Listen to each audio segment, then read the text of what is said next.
Αγαπητοί μου φίλοι, καλώς ήρθατε στο Holiday.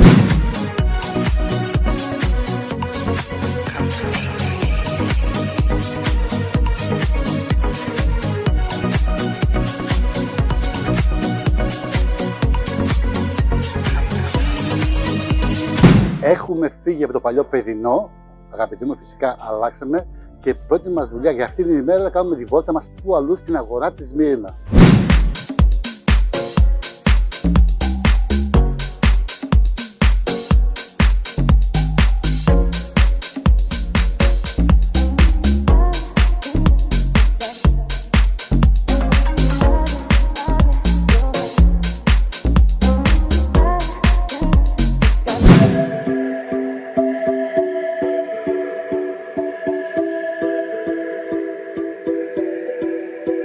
I don't wanna know who's taking you home, loving you so, the way I used to love you. No, I don't wanna know.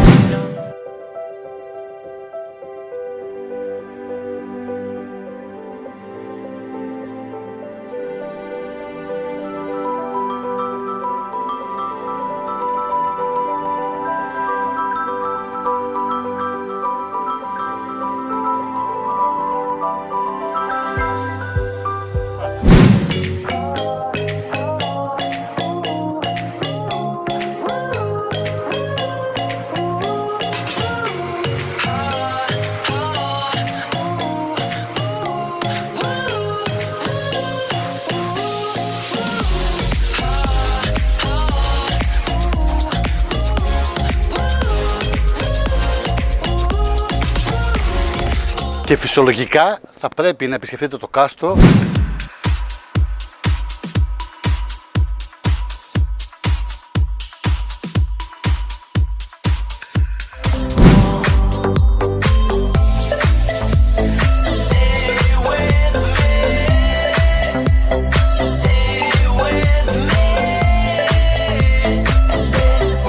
Πιστεύω ότι ένας επισκέπτης, τουρίστας θα το πω έτσι, Κλεοπάτρα μου, άμα έρθει στην Καβάλα, όπως είχαμε πει και προηγουμένως, ένα μεγάλο ιστορικό κομμάτι είναι και το κάστρο, το φρούριο δηλαδή.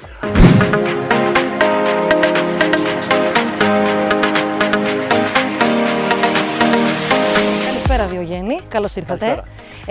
Συμφωνώ μαζί σου, είναι πράγματι κρίμα να μην έρθει κάποιος να επισκεφτεί αυτόν τον χώρο.